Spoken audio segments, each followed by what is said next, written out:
Hi, everyone. Thank you very much for coming. So, what we're going to be talking about today is how we built a function as a service platform that gives a lot of the capabilities that the Cloudflare ecosystem gives to their users, how we built on top of that to deliver a similar experience to our users. So, my name is Jonathan Mevorach. I'm a developer from Wix.com. Joining me here is Dor Shawat. And this is a project that our group was involved in building.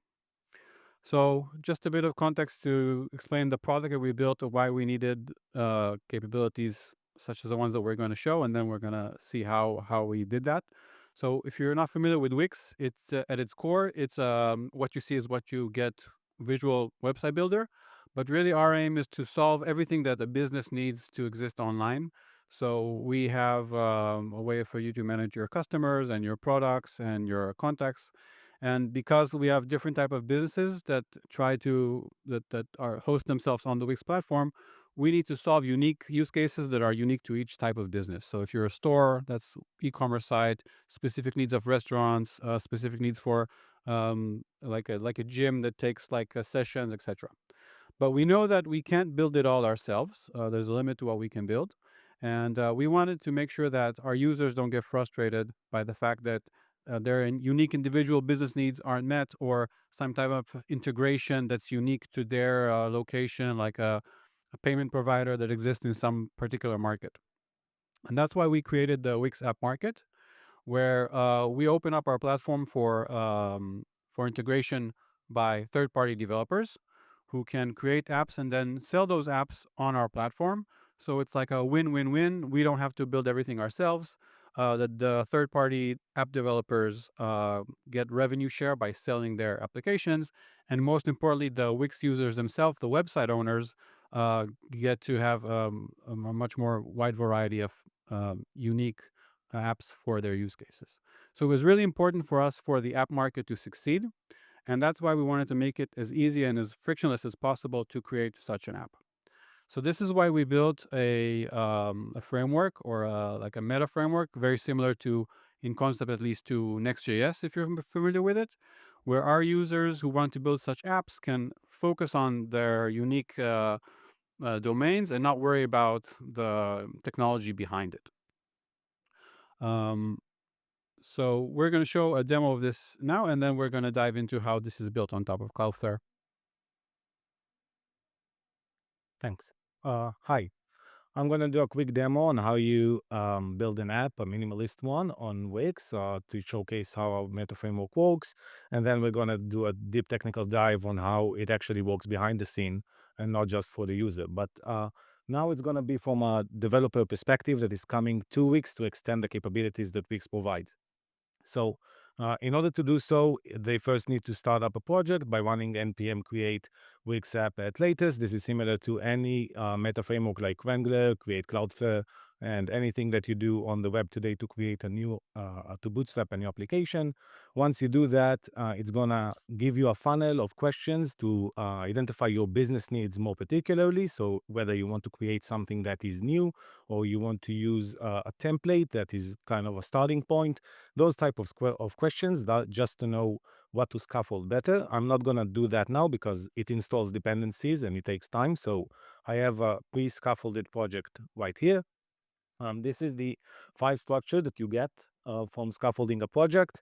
And you can see that it's a pretty standard, if you have a head one, JavaScript project. So you have your package.json, you have your node modules, you have your TS config, and you have just a Wix config JSON file, which is the connection between your code base and the Wix ecosystem. And inside that, I have an extensions directory. This is how I extend Wix's platform. And the boilerplate that I'm getting is a page for the back office. So let's run up the dev command here. I'm using Yarn. You can use any package manager you want. And in the dev command, I have an entry for dashboard that shows me that this is the page that I have here. So if I press D to open the dashboard, I should be getting this. Now, this is running inside Wix's back office. We call it a business manager. This is where the site owners or the owners of the business that built on Wix manage their bookings, manage their sales, their products, their customers, marketing, all of their business needs, and not the site that the customers log into. And here we can, as an app developer, we can provide a new dashboard page or multiple pages that extend this business manager for the site owners that the site owner can interact with. Now I'm getting a boilerplate dashboard page here. We can see that it's running locally. If I just go to the page TS6 and you see that I have my React code for the page, I can change the title here for Cloudflare Connect, and I save that, and you see that everything is running on localhost with HMR, thankfully using Vite. And this is just a plain React component. Any React component will do. We make sure that it fits into the Wix's ecosystem, even though it's just a standard React component.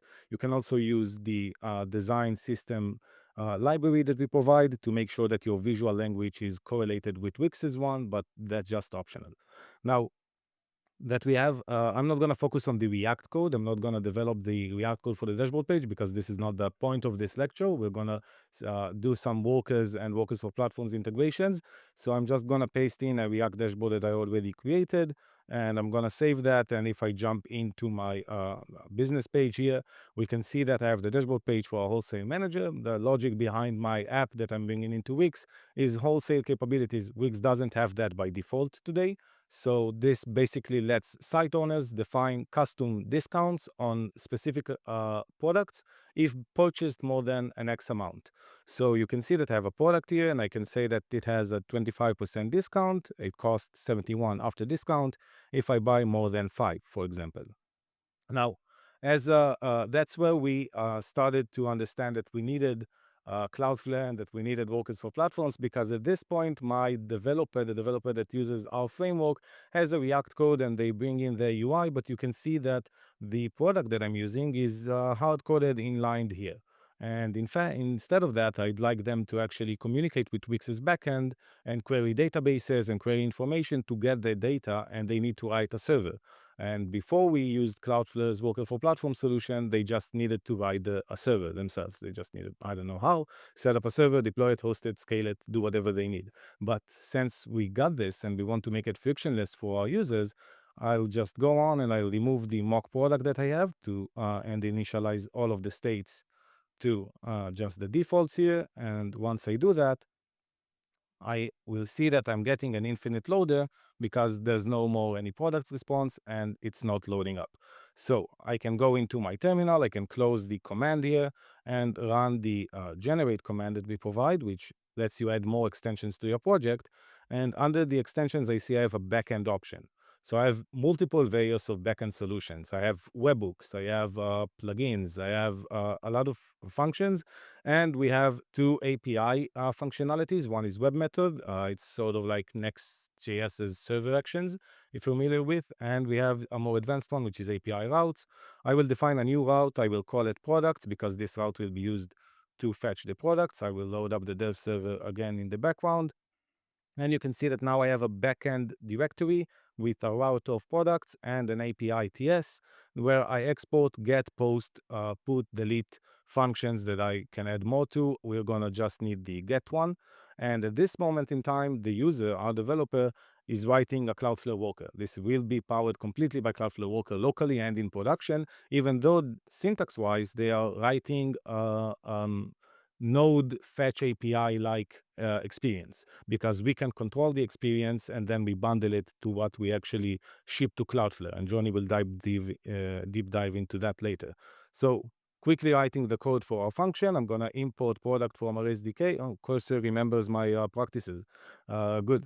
Good for him. I'm going to import a namespace called products from our stores SDK, items to communicate with data collections on Wix. And I'm gonna get all the items in the store, that's query products, and I'm getting the discounts data collection from Wix. And then using both of those responses, I'm gonna console log the discount responses I got just to see it console logging locally. And I'm gonna just do a quick helper function that I pre-made that takes the data from the database that holds the discounts, which is the additional data that I included, and the products response that I got from Wix, and merges them into one object per product. Okay, I'm gonna save that. We see that we're sending it back to the client with no response. And now calling it from our page will be simple. We are we'll do a use effect. And this is not, Cursor does not remember this correctly. So we're gonna do HTTP client, which is imported from a Wix SDK. The reason that the user is using an HTTP client is because they are gonna make fetch call to the worker, right? But they're gonna make a fetch call that is enhanced with our Wix authentication and context and a lot of data about the user. So they're using our abstraction on top of fetch, which is called fetch with auth.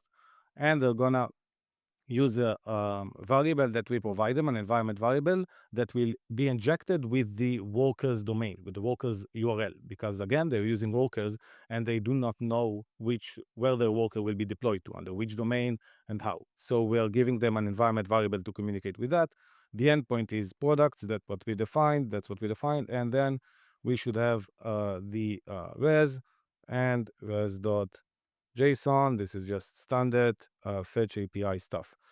So we should have then data, and eventually I think we can set products to data, right? It should be fine.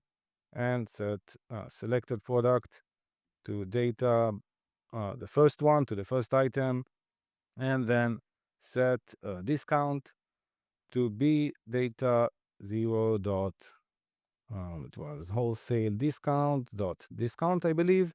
And the final thing is set mean quantity to be, I think it was mean quantity, if I program correctly.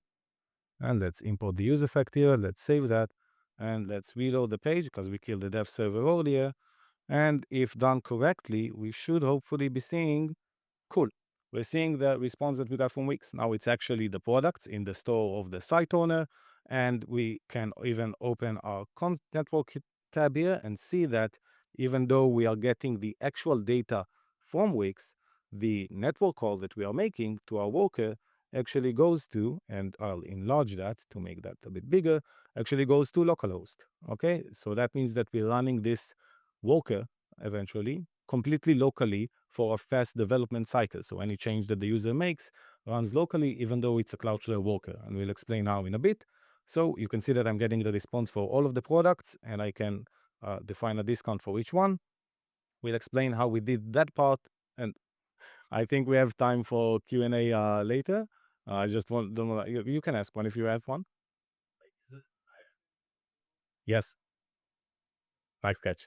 The dashboard itself is injected in an iframe as to not corrupt Wix's domain. Yeah. And cool. John is going to explain how we did this setup, and then we're going to get to production. And Johnny, you're good to go. How do I move to the presentation? To the slideshow? Okay, good slideshow. Thanks. Okay, so as we might have mentioned before, what we're using here is Workers for Platforms, which is a solution exactly for this type of scenario, where we're not just a company with developers and we need some serverless capability. That's when you would use standard Workers. But we're a company, we're a platform, and we have our customers, our developers, and we want to create a very similar experience to the uh, quote unquote magic you get when you use Workers and supply that to our users. And that's what Workers for Platforms is for. So I will quickly go over like the comparison between the two. So the goal of Workers is to be a function as a service. In Workers for Platforms, it's function as a service as a service. When you call a standard worker after it hits Cloudflare's network, it just triggers the specific worker. Here we have a separation between a dispatch worker, which is a worker that runs first, that contains code that we, the platform owner, defines. And I'll talk later about what type of logic it makes sense to put there. And once that's okay, it goes into the user worker. And the user worker contains the code that the app developer wrote in our case. In terms of limits, you're limited to 500 workers per account in a standard workers account. And of course, that wouldn't make sense if you're building a platform. So there's no limit in workers for platforms. In a standard worker, you're limited to 1,000 sub requests and 5 minutes of CPU time. We can define that as the platform owner when you're using worker for platforms. Really, it makes sense to lower this limit because in our domain, I don't think it makes sense for these type of workers to run for 5 minutes. So we can lower that and not allow that much flexibility. And another benefit that we get is if we go into the Cloudflare console, we don't have to manage each worker individually. If we want to change some configuration, we can do it once and it applies to all. We do it once on the dispatch worker, which is the main worker, and that applies to all the user workers as well.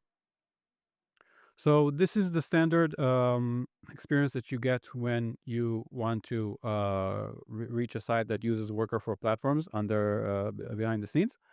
So a user, in this case, just a website developer, nobody who has any idea it's even a Wix website, goes to some website. The host application is still a Wix site, so it does the server-side rendering, and it returns the application along with the static files. But in there as well will be hard-coded the unique address of the specific production version of the backend function that the app developer wrote, which is the unique deployment ID and a domain that we own. So the user has no idea that it's Cloudflare there. And when the browser makes a call to that request goes immediately to Cloudflare. We don't want weak servers in between. We want to benefit from the speed of the Cloudflare network.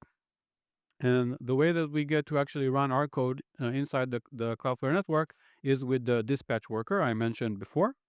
And this is what we chose to do inside the dispatch worker. So first we have a block list. So we can identify by the deployment ID specific workers that did something that is not allowed. So we can block them from running. We can do rate limiting. We can lower the limits I mentioned before on CPU and amount of sub requests. And we can report to our BI so analysts can later analyze this data. But if we didn't like block the worker for some reason due to rate limit or a specific block list, then it goes on to actually run the developer's code in the user worker. What our users typically do there is they call Wix backend APIs, or they can call out to different cloud providers that we don't have integrations with. So they can do whatever they want here in terms of code. So OpenAI, Supabase, any API that they might need. So in terms of syntax, we briefly touched on this before. So what you see on the left-hand side is the standard worker syntax, where you need to write your code as a fetch function, and then if you want to like check the method, you need to do it with an if statement. And we wanted to create an API which is more familiar to maybe somebody coming in from a framework like Express or something like that. So what we can do is we can have the user write the syntax that we choose, and later we bundle this code and wrap it with a fetch function, so that what we end up deploying to the Cloudflare workers is what the workers and the workers ecosystem expects, which is their syntax. And in fact, we have, depending on the type of backend extension that you want to build, is it a webhook? Is it a standard API? We have 4 different types of different syntax for different type of solutions that we offer. And it doesn't matter what you choose. Eventually, this will get turned into using bundling code to a standard worker code. Another thing that we can do, because we control the bundling in our solution, is that we can give you auth out of the box. So Dol mentioned a bit about the authentication before, but you saw that in the backend code, he's querying the products and the discounts collection. But usually when you're talking about authentication, you need to check the request headers or the request cookies. And we don't see that in our user code. You don't need to write that boilerplate code, but authentication is handled by the inside the worker because we bundle it, and before we actually run the user's code, we do check that authentication is happening. And similarly, we have you can opt into Sentry integration. So if you choose to opt into this, if you throw an error as the app developer inside your worker, this will show up in your Sentry dashboard because we bundle the Sentry SDK if needed when we create your bundle. Now, in terms of local development, we're using Miniflare. So as we showed before, the request to the backend API, because we only showed the development experience locally so far, it doesn't really go to Cloudflare servers. So Miniflare, if you're not familiar, when you're working with Wrangler locally, this is what you're using. It is a simulator for the type of the flavor of JavaScript, which is available inside of workers. It's called worker D, and Miniflare can let you run that locally, so you don't run into bugs where you're testing on Node.js locally. Everything looks fine, and then you're deploying to the Cloudflare network, and things start to behave differently. So as the app developer, when you're testing your site, which is still local, you go to to get the host application from Wix. As we mentioned before, you will have an iframe that is your local experience that you're building right now. And what our CLI does is spin up a Vite dev server, which is very common today for building applications. And then the standard static files are served by standard Vite. But when a request comes in that should be later deployed to the worker ecosystem, what we do is we identify that based on the URL, and then we run that code inside of Miniflare. And actually, just 3 days ago, I saw an announcement on the Cloudflare blog where they release an official Vid plugin that does this and run Miniflare for you. So depending on your use case, you can use that and get things to working quicker.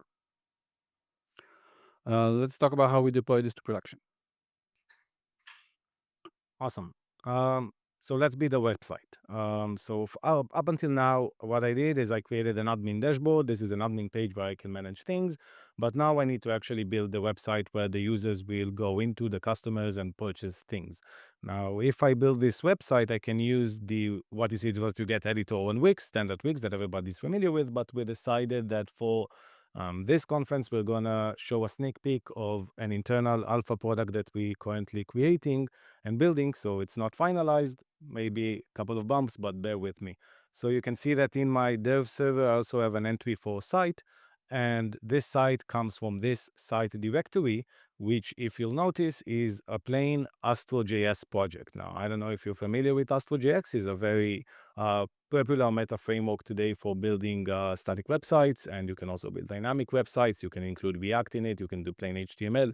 The amount of flexibility that Astro provides is huge.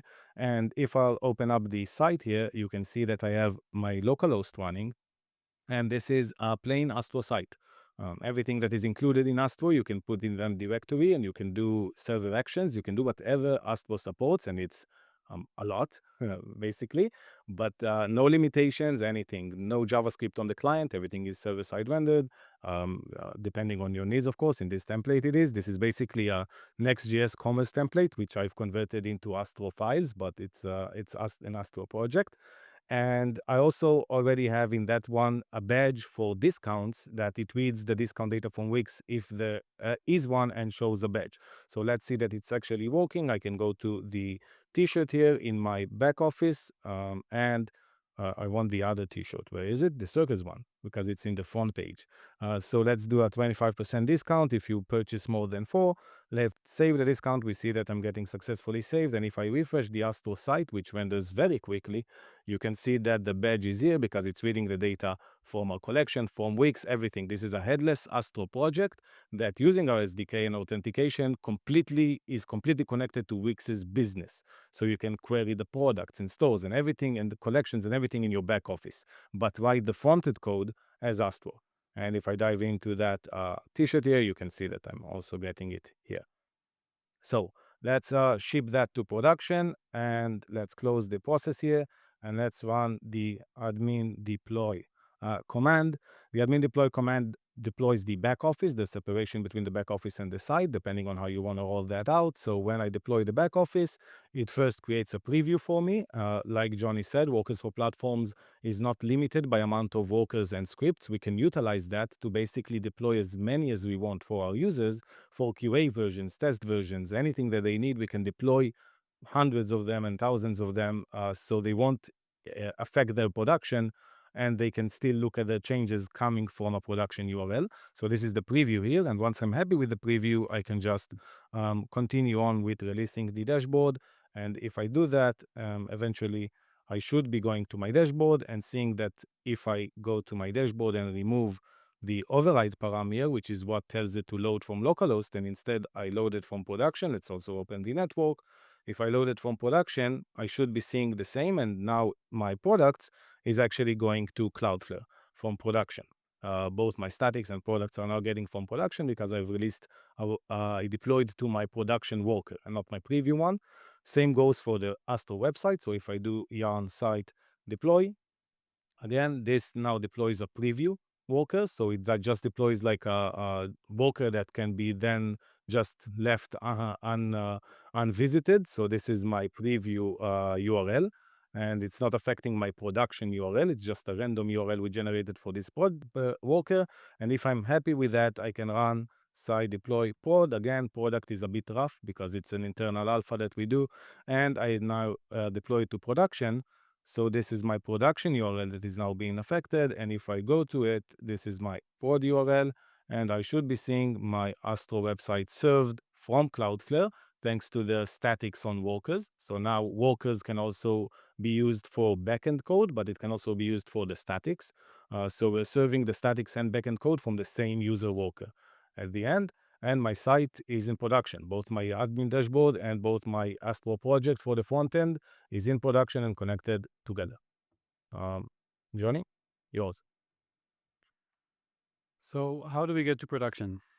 So the app developer runs the build command. This again uses a vid to bundle everything together. And that gives us the experience we saw around using your own syntax and authentication. When they run the preview command, what we do is we talk to our backend to generate a unique deployment ID that will be for the lifecycle of this deployment. And then in order to actually upload the files, which is the more costly part of this process, we call our update backend deployment.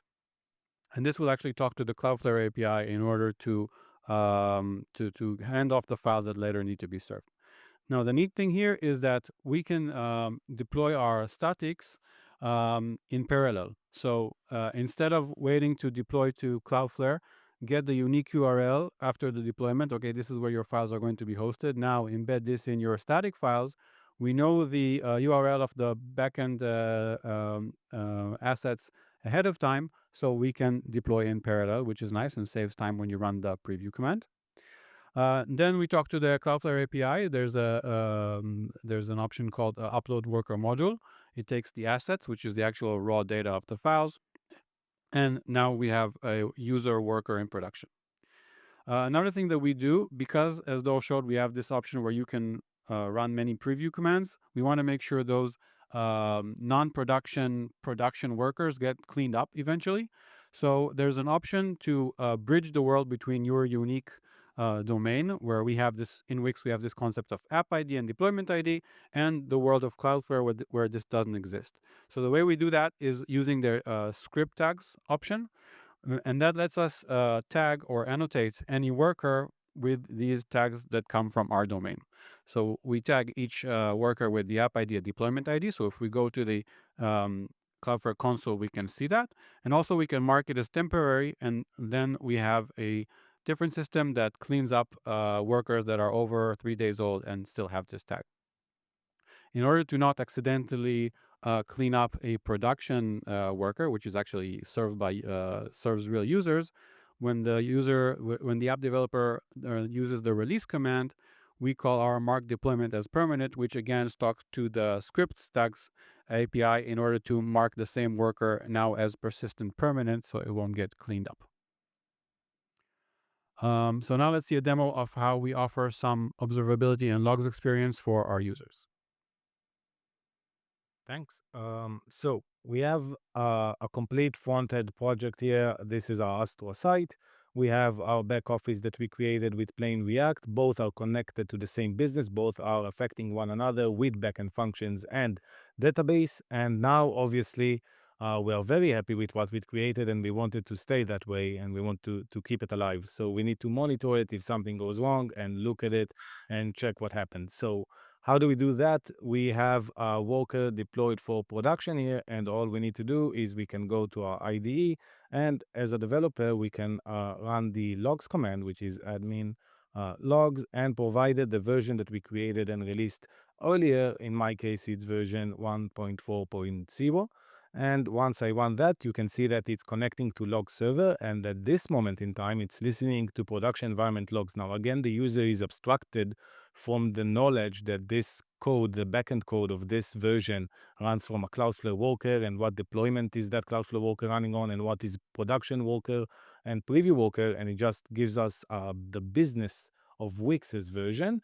And we make sure that it listens to production logs. Let's see if we refresh here, we should be seeing the console log that we created, hopefully.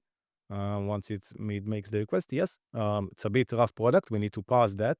We are still working on that. We need to beautify this print, but actually this is the coming from our backend. This is products with discount, and we can get a complete stream of all the worker logs that are coming.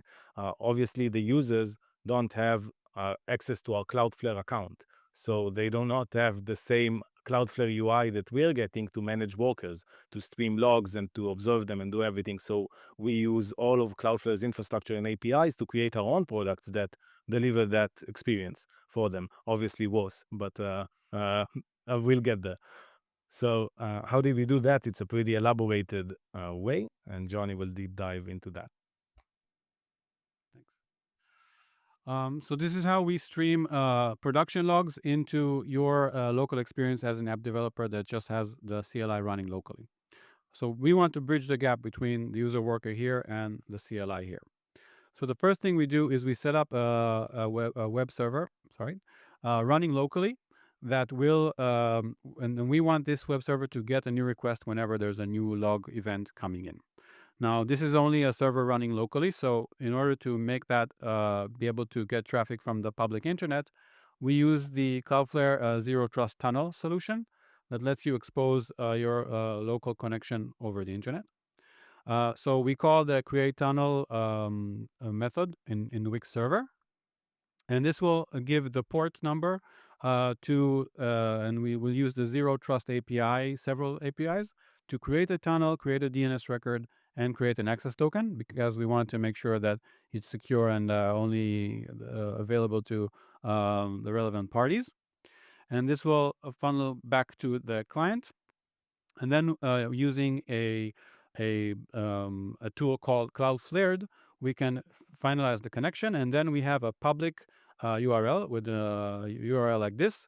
And now, whenever somebody makes a request to this endpoint, this will go to our local environment. So now we have like a tunnel version of this same server running on the public internet. Now we need to actually use this, and we want to use this so that if there's an log, like a console log or a sub request happening or an error thrown in our user worker, we need to somehow make this request to this endpoint that we just created. So in order to do that, there is a new type of worker, new in our integration, which is called a trace worker. And a trace worker is listening in on events that are happening in our real production worker. So you can listen to whatever request the original worker makes, logs, and errors.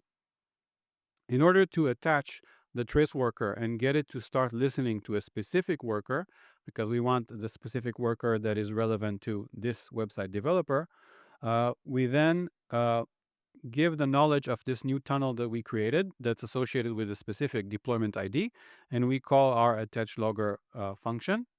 And this talks to the Cloudflare API to invoke a trace worker. And here we have a system of a producer and the consumer. So the producer who is going to be producing the events is the user's worker, identified by the deployment ID. And the consumer is the static trace worker that we set up. So one trace worker can listen to events from several user workers. So now when an error or a log happens on the user worker, the trace worker is aware of that. And once that event comes through, we send a request to the receive log method in our server, given that deployment ID and information about the event that happened.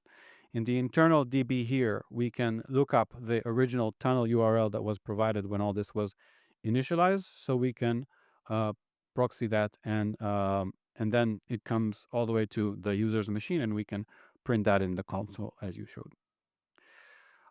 So just to wrap up what we've covered and how we did it. So we're providing a function as a service experience to our users based on workers for platform. We're able to run our logic before the user's code to make sure that everything is as it should be. We're able to provide our own syntax and handle authentication and error monitoring for the user because we're bundling their code before we upload it to Cloudflare. We can simulate a worker running locally with Vite and Miniflare. We can deploy to backend and frontend in parallel because we can predict the worker URL ahead of time. We can clean up outdated workers by tagging them. And we can stream production logs to the client using a tunnel solution as we showed. And if you're interested in seeing how this, learning how to build apps for this ecosystem, we have on our YouTube channel how to build a full stack app or how to build a headless app with Asto as we just showed. And if you have any question, you're more than welcome. Thank you.